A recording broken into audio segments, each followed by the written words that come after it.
We are here with head coach Jeff Knarr of the Kings College football team ahead of this week's season opener, 2019 season opener against Moravian College. Coach, it's good to be back here with you. Good to see you again. And we've got football on ahead of us here this weekend. So I guess first question for you is, how is camp been going? How do you feel about preseason camp, and how pleased were you with it? I thought camp was really good. I mean, the kids came in, and the older kids did a great job last year of getting the culture, understanding the we is greater than me, and we told the older kids, hey, now your job is just to get you got to get one class like in line with that, and then they did a great job of getting the freshmen molded of what we're about, what we believe in, the tenets of the program, and the freshmen bought in wholeheartedly. So from a chemistry, cultural standpoint, really good from from that deal, and then the kids worked really hard. I mean, some days obviously execution was better than others, but there was never a day where we didn't get better from the kids not giving great effort or hustling, and the things they could control, they did a great job of controlling in the camp, and then they were learning, and then our play improved throughout camp. So we were excited with how that went with as many young guys as we have. Coach, you bring back a lot, which in turn brings back a lot of leaders on this team. You've got 6 single-digit guys, I believe, and when you look at that group, who do you think it sticks out as as leaders, and what guys do you really feel like are leaders for this team? I mean, I think all of them are. If you earn a single digit here, you've proven leadership and beyond just being a football player. One, you got to be good at football, but 2, are you a good teammate? 3, are you a positive impact on our campus? And 4, and not in order, but then are you also excelling in the classroom? You got to be reliable on the field and as well as off the field, and all 6 of those guys are doing that. And then within that, they have to lead within their personalities. Some guys are quiet and soft-spoken.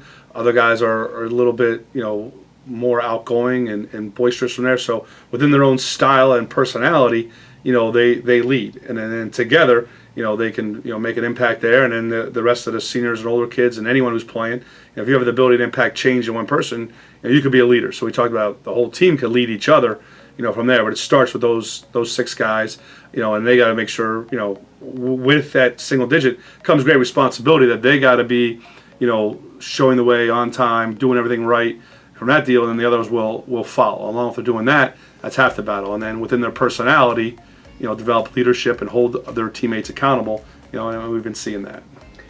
Again, we're here with head coach Jeff Knarr of the Kings football team ahead of this weekend season opener against Moravian College. Thanks for those that have tuned in this morning.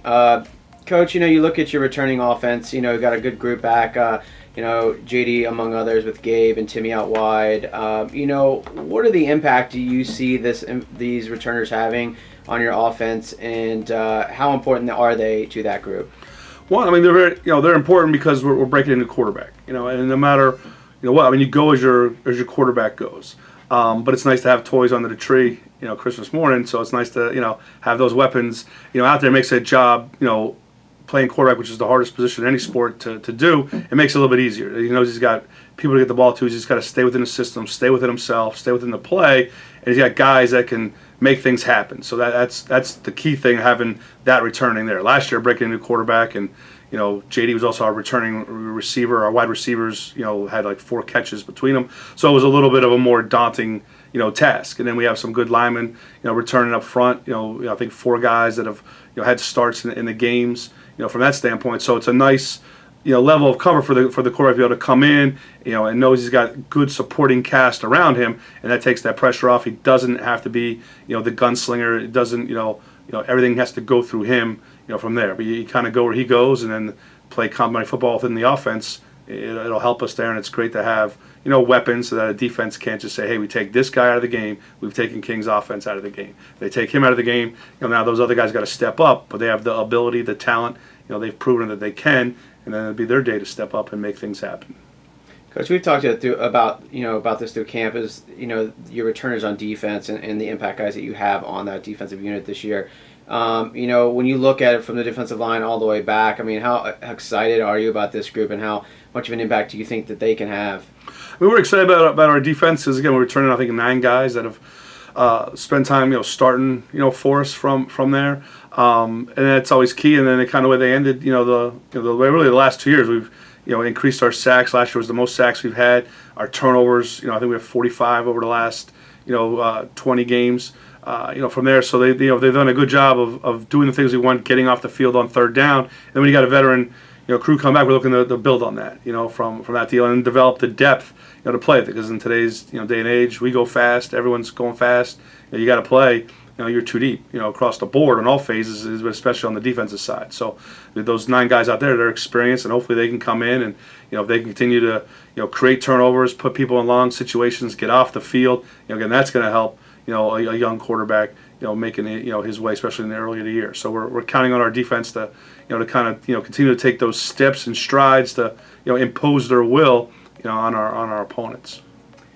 Again, we're here with head coach Jeff Knarr of the Kings football team ahead of this weekend's game against Moravian College 2019 season opener under the lights here this Saturday at McCarthy Stadium at 6 p.m. And Coach, throughout camp, obviously there are people that stick out that as maybe some people that have been pleasant surprises or people you've really been excited about. Are there anybody that really just stood out for you this camp, or somebody that really surprised that you're excited about going into the season? From on the offense with the newer guys, JoJo Herman, freshman wide receiver from Whitehall. He's a great athlete. He's going to be a 2-sport kid here. He's, I know Coach Bernie's excited about him to play volleyball here. He's come in and he worked hard in the off season. He's got a varsity body. He's smart, and he's established himself as a wide receiver that can play varsity level football. From that standpoint. And then one of young H-back Michael Knapp has come in and done a nice job, filling in there, because you got to play 2 of those guys to stand up, and then just see some of our older guys just continue to develop and continue to get they get better and progress, as the season goes on. There, Tyler Moore, at quarterback, he was the backup, last year, and then see him get better. Throughout camp has been really, really good and impressive from there. And then on the defensive side, Gene Gibbons, is a corner. Tried to play some receiver, went back to corner, midway through the season last year. That gives us depth. At corner, he's done a really, really nice job. Brendan Mozaleski was a tailback. We moved him to linebacker. He's running around. That gives us tremendous depth. He was our special teams, MVP. From that standpoint, and then just seeing guys like Miles Shelton's going to be in his year 2 of playing D line, and just seeing the growth and progress he's made, in that, and then some of the guys in the secondary bounced around to different positions. They found a home now, and see them get better, at that. And then all 3 of our freshman kickers have tremendous amount of ability and potential and talent, and they've worked really hard, and developed and gotten better through camp. Coach, kind of shifting gears and looking forward to this weekend's game against Moravian. Obviously, last year they came out on top down in Bethlehem 24-0, but that game was actually closer than that score would indicate.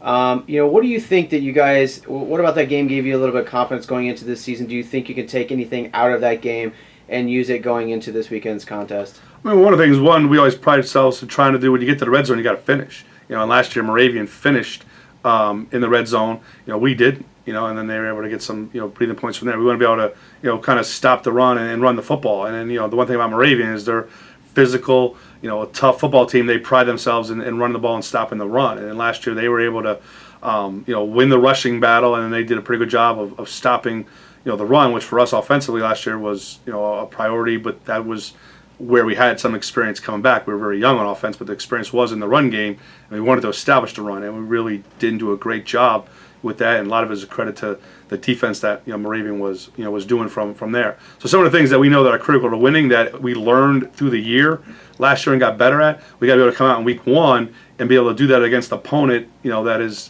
has a lot back experience. They have 5 guys, all seniors, as starters on the O line. That's a godsend for their O line coach. But be able to come out there and still play great defense and try to contain their running game, get our running game going. Finish in the red zone and not make the mistakes. We made way too many mistakes, last year in that game 1. And a lot of times in week 1, you're trying to figure out who you are, what you are. The team that makes the least amount of mistakes, wins. And last year Moravian, made fewer mistakes than we did. And then if we can eliminate those mistakes and do those things that are critical to win in, any football game, gives you a chance in week 1 when you're still trying to figure out exactly who you are and what you are. It's the bat phone. Yeah, the bat phone over here, yeah. Well, Coach, when you look at this Moravian team, what do you think are some strengths? You talked about a little bit of their offensive line. What do you think are some other strengths that this Moravian team brings to the table this year? Yeah, like I said, the O-line, because they can run the football, and then the Diaz kid, he's a good running back, from the East Penn Conference at Freedom. So he's a talented kid from there. The quarterback, they made a switch midway through the year. He could throw the ball really well. And then the Petros kid, I mean, he's a dynamic, probably one of the best receivers in the Centennial Conference. He's got great speed. He can run great routes. But then they got good complementary deal with him. The Olsen kid from Easton, the Pierce kid, he's been there forever. Those guys. The Olsen kid had a huge game against us. So they have some weapons again to throw the football and some athletes there. And then defensively, they have a good D line. Their linebackers are solid, and they've taken linebackers and put them on the D line there. From there, and then the secondary, the corners return, which is key. If you got your corners there, you can lock people up. Then you can do things there. They got to replace the Zambelli kid at safety and stuff like that. But as we watched the film at the end of last year, you could still see the things they're doing in week 1 against us, which is be a physical, tough, hard-nosed football team, and we have to match that physicality and match the execution and not make as many mistakes. Coach, Saturday night under the light, it's the third game under the lights in McCarthy, and second against Moravian as they come in, and it's going to be a red out Saturday night. What do you expect in terms of atmosphere, and how excited do you think your team's going to be when they finally run out of that tunnel for the first time here in 2019? I think they'll be really excited because, again, the last 2 night games, it's been great, electric, atmosphere, loud, stands are packed. So I think we'll get that, and our kids will be excited about that because most of these kids, today's day and age, play at nighttime, on Friday nights. So they love playing under the lights and just going to a high school game, going to any game under the lights, just a level, of excitement that maybe isn't there, in the daytime. So I think it'll be a great, atmosphere. The students going to be excited again about the red out and coming out and support, their teammates there. So I think our kids will be excited. It'll be a great atmosphere for 2 good D3 football teams, going at it under the lights. Well, Coach, we like to always finish your interview with a fun question. This week we got NFL season starting tonight. Bears Packers Thursday Night Football. Who you got tonight in that? I mean, again, I love the Eagles, but my number 1 team, is the Bears. I love the Bears. I root for them against the Eagles. It's the only time I root against there. So I'm a huge Bear fan. Can't stand the Packers. So without a shadow of a doubt, the Monsters of the Midway will get it done. Bears, there you have it. Mitch Trubisky bringing it home tonight for the Bears. So, Coach, again, appreciate your time. Again, thanks to everyone that's tuned in today for this Facebook Live with Coach Jeff Knarr, and we'll be here every Thursday at 11 a.m. to talk to Coach before each game. And we appreciate everyone that's tuned in. And you can also catch previews of each game online at kingscollegeathletics.com. Coach, appreciate your time and good luck on Saturday. All right, thanks for having me.